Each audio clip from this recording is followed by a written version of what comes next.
Granicę z Boliwią przekraczamy mało uczęszczaną drogą. Mijamy punkt kontrolny Immigration. Niestety motamy się i nie możemy znaleźć na tym pustkowiu urzędu celnego. W końcu odpuszczamy i ruszamy w Boliwię bez kwitów na motocykle. Przed nami Laguna Colorada i 500 km szutrów. Przelot dość spory i ofowy, więc postanawiamy podzielić go na 2 dni.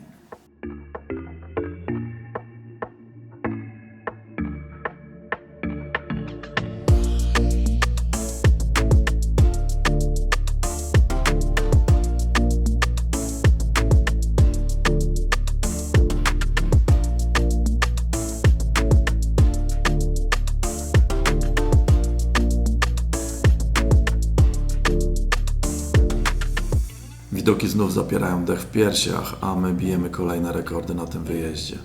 Tego dnia wyjeżdżamy na 4990 metrów nad poziomem morza. Nigdy nie sądziłem, że znajdę się kiedyś na takich wysokościach i to jeszcze na dodatek motocyklem.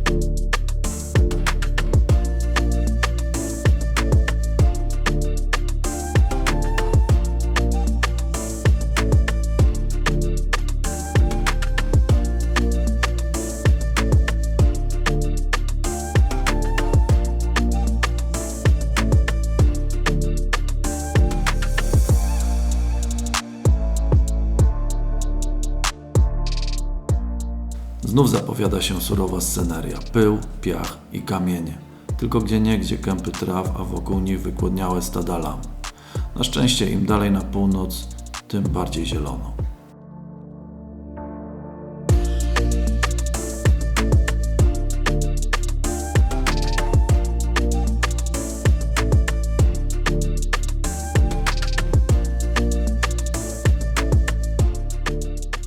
Po 500 km docieramy do miasta Uyuni.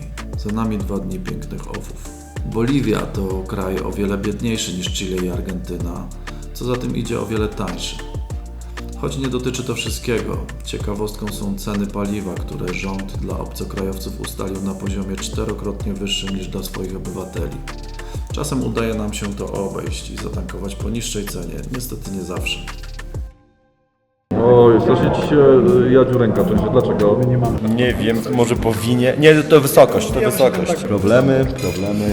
Żadne problemy. Problemy mają tylko ci, którzy chcą je mieć. To nie my. Nie my, nie. My. Ruszamy późnym rankiem, z lekkim bólem głowy, bo spotkaliśmy znajomych motocyklistów, więc na jednym winie się nie skończyło. Na szczęście w tym dniu będzie mniej jazdy, a więcej atrakcji. Nieopodal miejscowości Uyuni, na pustyni, na 2 bocznicach o długości około kilometra, rozciąga się cmentarz starych parowozów. Wielkie osiągnięcia inżynieryjne XIX wieku majestatycznie spoczywają na rogatkach miasta, pełniąc rolę jednej z atrakcji turystycznych.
psychopatą, gdzie chce cię za wszelką cenę przewrócić albo wykończyć psychicznie. I on jest na ampie.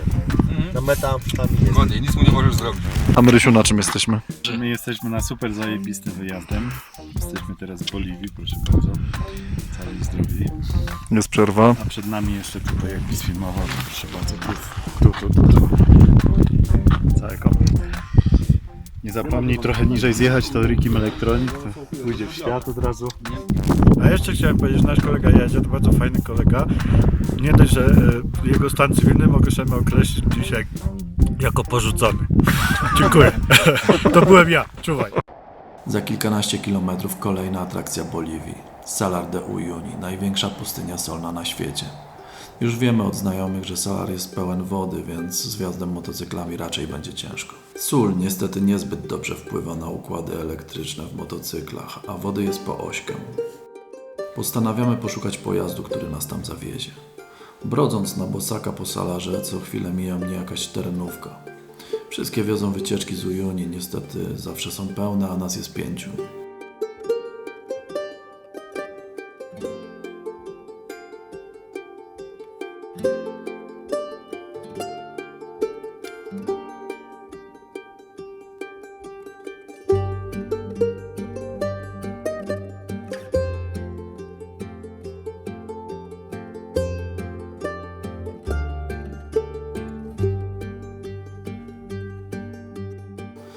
Nagle z Salaru z dużą prędkością sunie stara półciężarówka marki Chevrolet.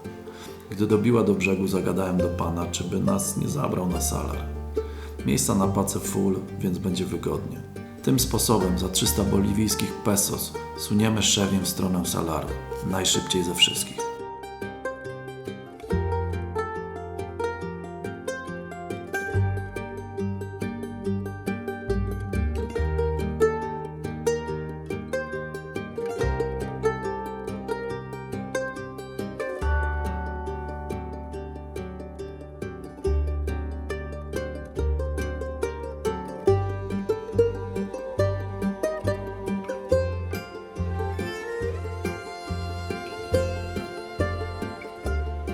Gdy Salar zalany jest wodą, niebo odbija się w nim tak, że masz wrażenie, jakbyś chodził po chmurach.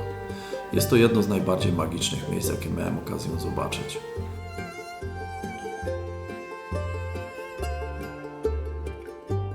Docieramy do pomnika rajdu Dakar, kilka pamiątkowych fotek i wracamy po motocykle.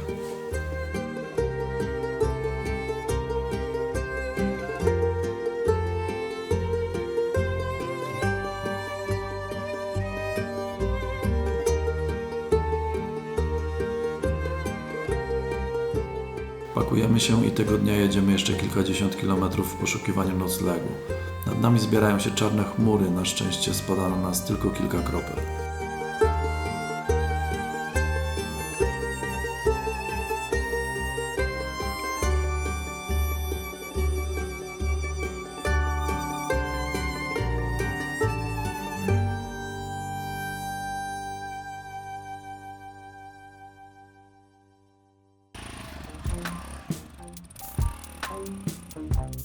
Po kilkudziesięciu minutach docieramy do jakiejś noclegowni.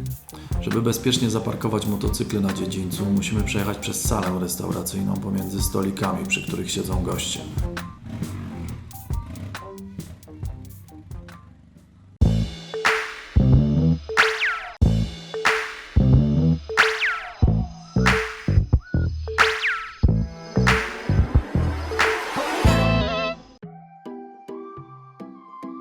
Kolejny dzień spędzamy w Oruro. Bynajmniej nie na zwiedzaniu, a w urzędzie celnym, w którym przez kilka godzin próbujemy załatwić zaległe papierki dla naszych rumaków. Niestety, po rozmowach z kierownikami i dyrektorami nie ogarniamy tematu. Może po prostu nasze motory w Boliwii są skazane na bycie nielegalnym.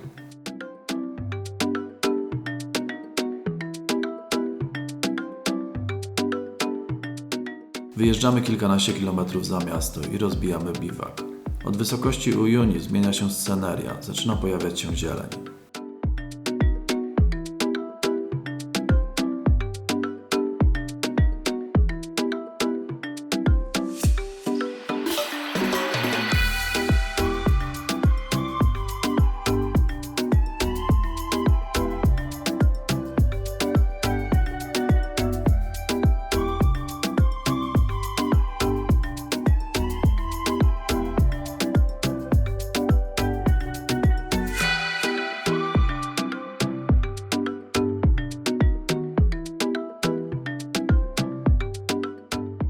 Ruszamy w kierunku doliny rzeki Yungas do drogi nr 25 z Cochabamby do La Paz.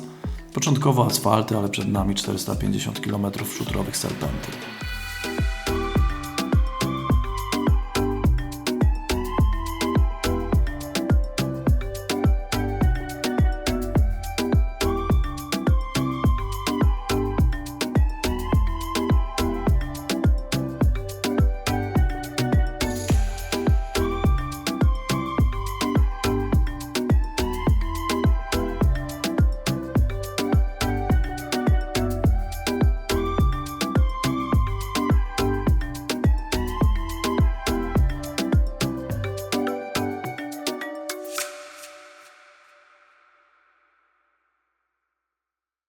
Powiedz, Rysiu, na jakiej jesteśmy wysokości? Jesteśmy na wysokości prawie 5000 metrów I to jest chyba najwyżej, nie? Jak jesteśmy? i będzie jeszcze wyżej. Będzie wyżej, musi być piątka. Musi być piątka. Jedziemy dalej.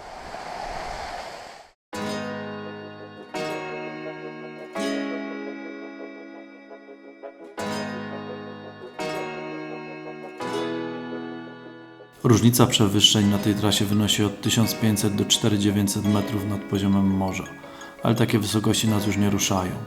Wraz z terenem szybko i diametralnie zmienia się pogoda. Jest zimniej, a do tego dochodzi deszcz i mgła. Trasa ciągnie się zboczami, z gigantycznymi urwiskami. Czasem lepiej nie patrzeć w dół.